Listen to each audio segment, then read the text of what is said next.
الزمالك عنده مشكله مع انبي، وعنده مشكله كبيره مع انبي، والزمالك مش عاوز يحلها بشكل معين يضمن انه ياخد اللعيب من انبي وفي نفس الوقت يضمن علاقه جيده مع انبي.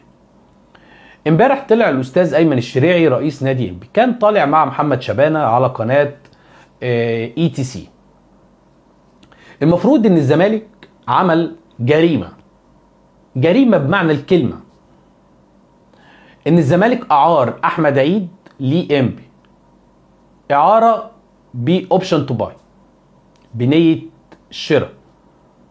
حلو، وعملوا عقد ثلاثي ما بين الزمالك وانبي واللعيب، وعملوا حط تفعيل بند الشراء 3 مليون جنيه. تخيل يعني احمد عيد قبل ما يروح انبي اصلا كان لعيب في نادي الزمالك ولعب نهائي القرن، ومعروف ان هو لاعب في المنتخب الاولمبي ولعيب واعد وصاعد، تعمل له اعاره بنيه البيع ب 3 مليون بس. انا ما اعرفش مين اللي عمل العقد ده بصراحه، وما اعرفش مين اللي عمل عقد الثلاثي. طب وديه اعاره وبعد كده يبقى يحلها حلال. انما اعتقد الزمالك كانت برضه، نقول اللي لينا واللي علينا، اعتقد الزمالك كانت ايده ملويه، لان كان احمد عيد ضمن صفقه مصطفى شلبي اعتقد، ولست متاكد من هذه المعلومه، ولكن حتى لو ايدك ملويه اديهم اي لعيب تاني، انما احمد عيد لعيب مهم. المهم احمد عيد لعب مع انبي، تالق الموسم الماضي، دخل مع منتخب الاولمبي، لعب يعني كاس الامم الافريقيه في المغرب، ولعب المباراه النهائيه واكتسب خبرات وتالق ولمع احمد عيد مع انبي. اللاعب ذكي، اللاعب قال لك انا نادي الزمالك الحته اليمين دي ما فيهاش حد كتير، ولما العب في نادي الزمالك جماهيريه واعلام وشهره وكل حاجه، عكس نادي انبي نادي شركات يعني. فراح اللعيب بعد ما الموسم خلص رفض انه يفعل بند الشراء، ورجع مع الزمالك ونزل تدريب او 2 يعني ليه تدريبات نادي الزمالك. نادي انبي قال لك لا، انا هشتكي وانا هصعد وانا مش عاجبني الكلام ده كله، وحاول يتواصل مع اللاعب واللاعب تهرب منه. اللي كان ناقص انبي عشان ياخد احمد عيد ان انبي يبرم عقد ما بين انبي وما بين احمد عيد، ان الاتنين يعملوا عقد مع بعض، وده ما حصلش. ودي التركه اللي احمد عيد لجأ ليها، ان هو ما يعملش عقد مع انبي وتهرب منهم وقفل تليفوناته وما ردش عليهم. بدأ انبي ياخدوا اجراءات وبدأوا يصعدوا لاتحاد الكرة، عملوا شكوى، وللجنة الانضباط عملوا شكوى، وتم تحديد اعتقد يوم 14 اغسطس الحالي، اعتقد يوم الاثنين الجاي، موعد للتحقيق مع احمد عيد. هيروح اتحاد الكوره وفي مسؤول اعتقد مدير الكوره من انبي هيروح اتحاد الكوره عشان يتم التحقيق مع اللاعب ويشوفوا ايه اللي هيحصل. في جميع الاحوال اللاعب مادام ما مضاش على عقد جديد ما بينه وما بين انبي، ومادام رغبته هي اللاعب لنادي الزمالك، فاعتقد بنسبه كبيره، انا سالت ناس كتيره متخصصين في الشأن ده قالوا لي ان احمد عيد بنسبه كبيره جدا تتخطى 90-95% هيكون من حق نادي الزمالك، وهيتم يعني ممكن بقى غرامه بسيطه عليه حاجه زي كده، ولكن اللعيب هيكون من حق نادي الزمالك ما دام ما وقعش على عقد جديد مع انبي. طب والعقد الثلاثي لازم كان يتبعه عقد ما بين اللاعب يعني ونادي انبي. ما دام ما اتبعوش عقد ما بين اللاعب والنادي خلاص يبقى العقد الثلاثي ده ملوش قوه يعني في القانون يعني. طيب امبارح محمد شبانه سأل ايمن الشريعي رئيس نادي انبي، قال له طب يعني لو الزمالك اتكلم معاكم وحاول يحل الموضوع ده بشكل ودي، يديكوا لعيب او يديكم 2 اعاره والكلام ده كله، هل انتم مستعدين تحلوا الموضوع مع نادي الزمالك؟ رد الاستاذ ايمن الشريعي رد محترم، قال لك احنا ما عندناش مشكله، واحنا والزمالك مش طرف في الموضوع، المشكله ما بيننا وما بين اللعيب، ومسؤولين نادي الزمالك مش طرف في الموضوع.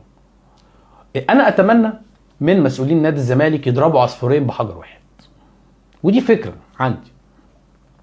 مسؤولين نادي الزمالك يتواصلوا مع نادي انبي ويحاولوا يحلوا الموضوع بشكل ودي، واحمد عيد يكون من حق نادي الزمالك ويتم تنازل انبي عن الشكوى. وبالمناسبه شكوى انبي مش قويه، بس انا ليه بقول لك كده؟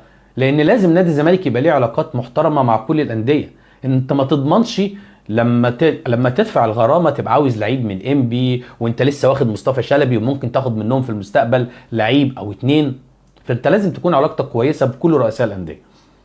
فاتمنى من مسؤولين نادي الزمالك يرفعوا سماعه التليفون على الاستاذ ايمن الشريعي. يا استاذ ايمن، احنا دلوقتي عاوزين نقعد ونحل الموضوع بتاع احمد عيد. الولد عاوز الزمالك ودي رغبه اللعيب ما نقدرش نتدخل فيها. ايه رايك مثلا، انا بفكر معاكم بصوت عالي يعني، ايه رايك نديك لعيب او اتنين اعاره ويلعبوا معاك؟ اعاره وليست بنيه البيع، اعاره فقط، اعاره فقط. والزمالك مثلا يطلع مثلا حاتم سكر ولعيب مثلا زي محمد خضر، لعيب زي ايشو مثلا، يلعبوا مع انبي ويتم صقل موهبتهم ويرجعوا لك السنه الجايه لعيبه كبار زي ما حصل مع احمد عيد بالظبط. اعتقد ان انت تبقى كده ضربت عصفورين بحجر واحد. العصفور الاولاني انك انت حليت مشكله احمد عيد بدون ما تزعل مع انبي. انت ممكن تاخد اللعيب، ولكن انبي هيبقى زعلان من الزمالك اكيد، رغم انه بيقول الزمالك مش طرف، ولكن هيبقى زعلان من الزمالك. لان انا لاحظت من مكالمه ايمن الشريعي امبارح ان هو زعلان بسبب ان محدش بيتواصل معاه، زعلان ان مفيش تقدير.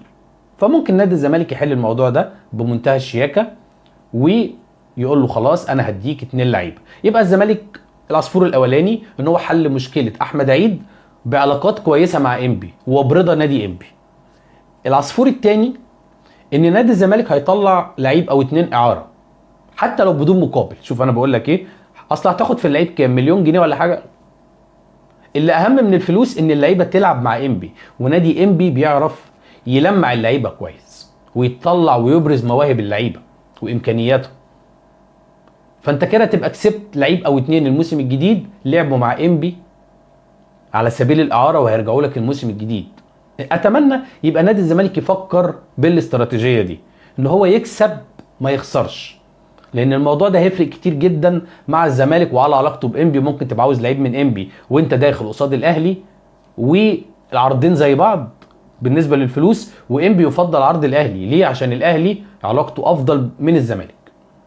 اعتقد ان انا بتكلم كلام لوجيك وكلام منطقي ما فيهوش يعني انك تعمل علاقه كويسه ما بينك وما بين الانديه، وخاصه نادي زي نادي انبي يعني كل سنه بتبقى عاوز منه لعيب او 2. اتمنى الموضوع ده ينتهي في اسرع وقت والموضوع منتهي احمد عيد في نادي الزمالك، ولما الموضوع ده يخلص هيتم قيده في القائمه الثانيه. حتى لو الزمالك ما دفعش، يعني لو الحجز او وقف القيد فضل موجود، برضو الزمالك من حقه انه يؤيد احمد عيد لانه معار وليه عقد مع الزمالك ولكن معار. ولكن الزمالك ما قدرش يأيده في القائمه الاولى لغايه لما تتحل مشكله انبي، والقائمه الاولى لسه ممتده اعتقد لغايه نص شهر 9. فالزمالك هيأيد احمد عيد في القائمه الثانيه.